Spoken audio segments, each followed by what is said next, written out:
अस्सलाम वालेकुम। तो बच्चों आज हम करेंगे discussion about unit 7 that was about enzymes and nucleic acids. मुझे थोड़ा टाइम लग गया ये चीज़ें अपलोड करने में, वो इस वजह से कि कुछ और नए बच्चों ने भी ज्वाइन किया था, तो ताकि वो थोड़ा सा चीज़ें समझ लें, पढ़ लेंगे किस तरीके से चल रही है, इसलिए थोड़ा गैप लाया था। अब इंशाल्लाह रेगुलरली लेक्चर्स को मैं अपलोड करूँगा। So question 1 है, pick an enzyme that catalyzes two different substrates together but produces a single type of product। आपने एक ऐसा एंजाइम बताना है जो कि दो सबस्ट्रेट्स को कंबाइन करके एक सिंगल टाइप ऑफ प्रोडक्ट बना दे। Carbonic anhydrase, DNA polymerase 3, DNA reverse transcriptase. अब जो कार्बोनिक एनहाइड्रेस है वो कार्बन डाइऑक्साइड और वाटर को कंबाइन करता है, कार्बोनिक एसिड बना देता है। तो दो डिफरेंट प्रोडक्ट्स हैं और उनसे सिंगल प्रोडक्ट बना रहा है। ठीक है, डीएनए पॉलीमरेज 3 है, वो डीएनए का एक मॉलिक्यूल लेता है, ज़ाहिर है उससे एक ही तरह का मॉलिक्यूल होता है और एक ही तरह का वो सबस्ट्रेट बन जाता है। डीएनए जो है वो डीएनए को तोड़ देता है डिफरेंट इसके अंदर प्रोडक्ट्स में। हमने सिंगल प्रोडक्ट का बताना है कि सबस्ट्रेट ज़्यादा हो, प्रोडक्ट सिंगल। रिवर्स ट्रांसक्रिप्टेज भी क्या करता है कि मैसेंजर आरएनए को सीडीएनए में कन्वर्ट करता है। तो बच्चों यहाँ पे जो राइट ऑप्शन बनेगा that would be alpha carbonic anhydrase. Question 2, pick an enzyme of the following that do not require any cofactor to bring about catalysis। Succinic dehydrogenase उसे चाहिए होता है, FAD आपने पढ़ा हुआ है। ठीक है, साइटोक्रोम कॉम्प्लेक्स आपने पढ़ा हुआ, आयरन इनके अंदर होता है, आयरन हीम ग्रुप के तौर पे इसमें मौजूद है, मैंने पढ़ाया। पायरेवेट डिकार्बोक्सिलेज, इसको NAD चाहिए होता है। तो पीछे कह रहा है कि लाइपेज का आपने फंक्शन पढ़ा हुआ है, लेकिन हमने कहीं नहीं पढ़ा कि लाइपेज को काम करने के लिए कोफैक्टर चाहिए। तो 3 का तो आपने पढ़ा है कि कंफर्म कोफैक्टर यूज करते हैं, तो ऑटोमेटिकली आंसर क्या होगा, फोर्थ वन ऑप्शन होगा। 3 is an enzyme that would be working in basic environment: pepsin, sucrase, pancreatic lipase and enterokinase। So pepsin it works in acidic medium, आपको पता ही है acidity के अंदर इसका रोल है, स्टमक के अंदर रोल प्ले करता है और 2 के अराउंड इसकी पीएच होती है। सक्रेस का भी आपने पढ़ा हुआ है कि वो सुक्रोज को ब्रेक करता है। ठीक है, उसकी पीएच बुक ने 4.5 लिखी हुई। अच्छा, इसी तरीके से एंटीरोकाइनेज जो है उसकी पीएच भी बुक में मेंशन है, लेकिन वो ज़ाहिर है वो बेसिक एनवायरनमेंट में पीएच उसकी कंसिडर नहीं की जाती। अब पीछे जो ऑप्शन बच गया है दैट इज पैंक्रियाटिक लाइपेज। अब पैंक्रियाटिक लाइपेज काम करता है स्मॉल इंटेस्टाइन के अंदर। सो यहाँ पे जो राइट ऑप्शन है that would be pancreatic lipase. So 4 है, choose an example where reversible competitive inhibition takes place or which is involved in this process। यानी कि हमने चीज बतानी है जिसमें रिवर्सिबल कॉम्पिटेटिव इनहिबिशन हो रही है। Alpha toxin of Clostridium tetani वो बाइंड करता है, वो इरिवर्सिबली बाइंड करता है, इसलिए फालिज वगैरह हो जाता है बंदे को, जो सारे प्रॉब्लम आना शुरू हो जाते हैं। Inhibition of फॉस्फोफ्रक्टोकाइनेज in glycolysis. अब ये रिवर्सिबल तो है ये, लेकिन कॉम्पिटेटिव नहीं, ये नॉन कॉम्पिटेटिव है, ये मैं पढ़ा चुका हूँ। यूजिंग एमिनिटा इन फूड, अगर आप टोटसोल खा लेंगे तो डेथ हो जाएगी, ये भी रिवर्सिबल इनहिबिटर है। Delta option, halting of Krebs cycle after formation of first 4 carbon compound. देखिए ये बात हो रही है सक्सिनिक डिहाइड्रोजनेज की। अब देखिए अल्फा कीटोग्लूटरेट से बनता है सक्सिनेट। सक्सिनेट है 4 कार्बन कंपाउंड और उसको कन्वर्ट होना होता है फ्यूमारेट में, उसको कन्वर्ट करना है सक्सिनिक डिहाइड्रोजनेज ने।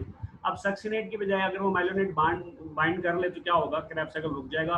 लेकिन चूंकि वो रिवर्सिबल कॉम्पिटेटिव इनहिबिशन है तो उसका इफेक्ट रिवर्स हो जाता है, इसलिए right option delta. 5 an activation of human enzymes gets double with rise of each 10 degree centigrade in temperature up till Charlie 37 degree centigrade। Cookie line, how many phosphorus atoms are present in a dinucleotide joined by a phosphodiester bond। अब देखें अगर हम इसका structure देखें dinucleotide का, तो एक nucleotide में कितने फास्फोरस एटम होते हैं, एक। ठीक है, उसके बाद अच्छा एक न्यूक्लियोटाइड मौजूद है, उसके नीचे एक और न्यूक्लियोटाइड आ रहा है, उसमें भी एक फॉस्फेट मौजूद होता है जो कि बॉन्ड बनाता है पहले न्यूक्लियोटाइड के 3 प्राइम के हाइड्रोक्सिल ग्रुप के साथ। तो राइट ऑप्शन क्या होगा, डेल्टा 2। फिर difference between cytosine and uracil. जो साइटोसिन और यूरासिल का स्ट्रक्चर है उसको मद्देनजर रखते हुए हमने इसका डिफरेंस बताना है। तो साइटोसिन और यूरासिल में अगर आप डायग्राम देखें तो NH2 अमाइनो ग्रुप का डिफरेंस होता है, ठीक है। साइटोसिन में अमाइनो ग्रुप होता है, यूरासिल में NH2 उस तरीके से मौजूद, NH होता है, NH2 नहीं होता। Let's choose an example where primary structure of a macromolecule is disrupted. आपने प्राइमरी स्ट्रक्चर बताना है कि कहां पर मैक्रोमोलिक्यूल का प्राइमरी स्ट्रक्चर ब्रेक हो रहा है। डीएनए रेप्लिकेशन, ठीक है। एक्शन ऑफ डीएनए रेप्लिकेशन में तो प्राइमरी स्ट्रक्चर तो ब्रेक नहीं होता, सेकेंडरी स्ट्रक्चर ब्रेक होता है हेलिकेज की वजह से। एक्शन ऑफ डीएनए जब अपना फंक्शन परफॉर्म करता है तो वो न्यूक्लियोटाइड को ब्रेक करता है, ठीक है। इसलिए देखो फॉस्फोडाइस्टर बॉन्ड अगर ब्रेक होगा तो क्या जो प्राइमरी स्ट्रक्चर है वो ब्रेक हो जाएगा। पायरेक्सिया में आपको बुखार होता है, एंजाइम्स काम नहीं करते तो उससे प्राइमरी स्ट्रक्चर ब्रेक नहीं होता, सेकेंडरी टर्शियरी स्ट्रक्चर ब्रेक हो सकते हैं।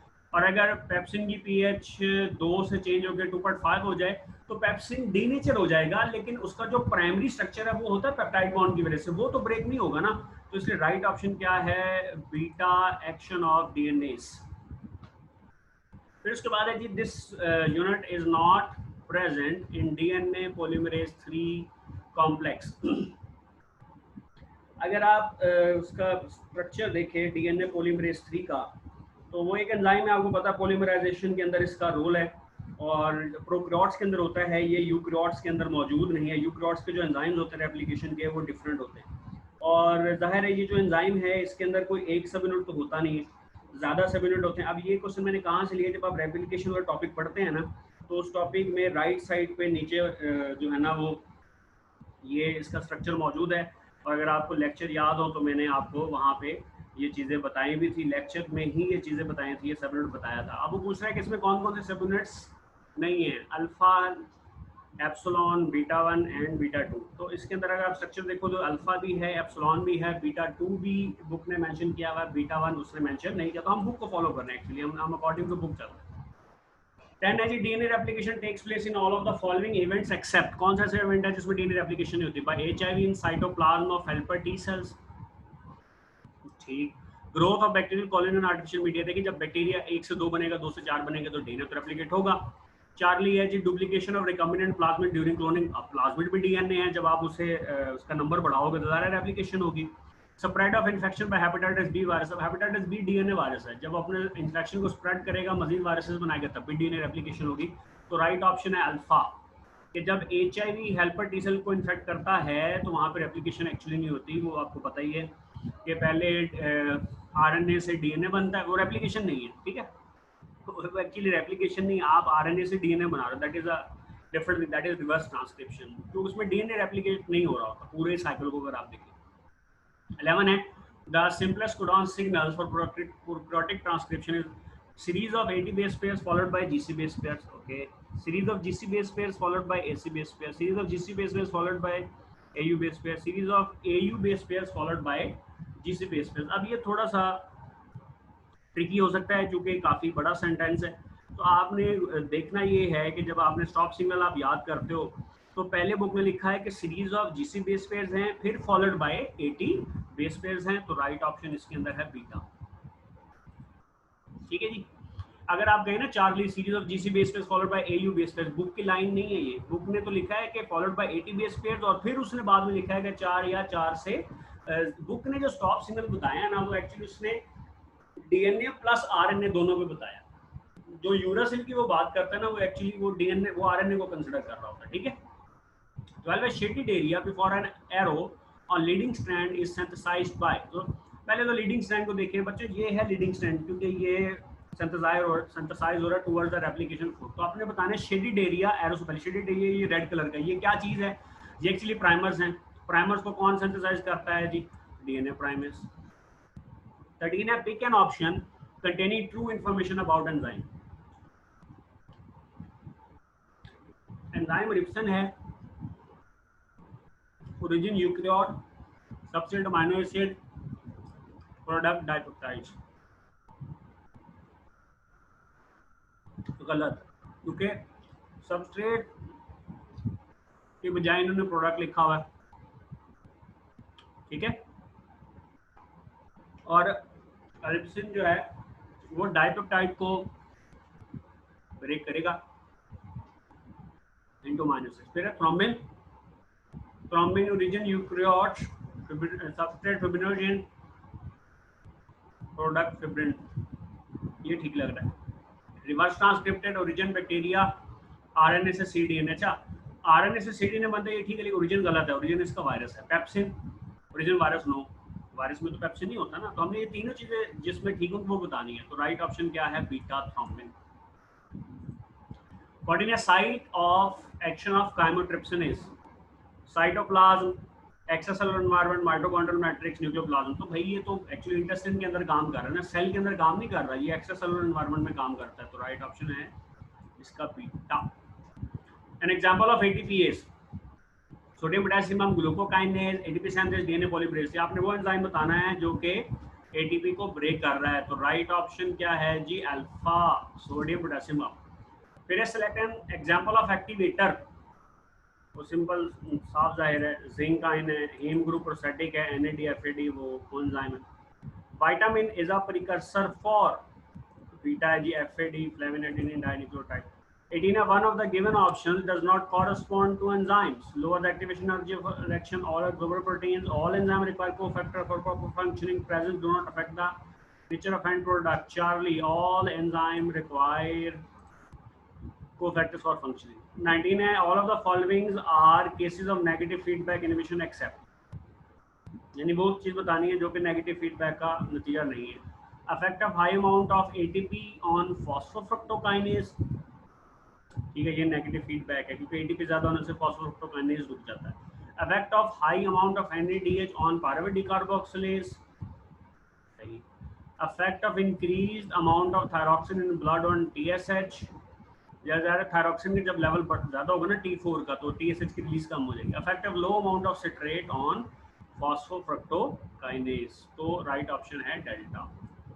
सिट्रेट ज़्यादा होने से फॉस्फोफ्रक्टोकाइनेज का फंक्शन इनहिबिट नहीं होता, बल्कि अगर सिट्रेट कम होगा तो फॉस्फोफ्रक्टोकाइनेज एक्टिवेट हो जाएगा। 20 find a similarity between phosphofructokinase and cortisol. Both are hormone गलत, फॉस्फोफ्रक्टोकाइनेज एंजाइम है, कॉर्टिसोल हार्मोन है। Both are protein in nature, no. Both are involved in glucose metabolism, yes. Both act on same type of cell, गलत। फॉस्फोफ्रक्टोकाइनेज तो हर एक cell में, cortisol तो हर cell पे act नहीं करता, लेकिन ये दोनों ग्लूकोज के मेटाबॉलिज्म के अंदर इन्वॉल्व होते हैं। 21 the amino acids of active sites are arranged in a specific way by binding and folding, coiling and folding, bending and coiling, turning and bending, bending and folding. Right option. अच्छा, 22 है, select any non-membranous organelle with enzymes attached with it. Mitochondria, endoplasm, reticulum, chloroplast, ribosome। आपने non membranes बताना है तो वो है ribosome, बाकी सारे मेम्ब्रेनस हैं।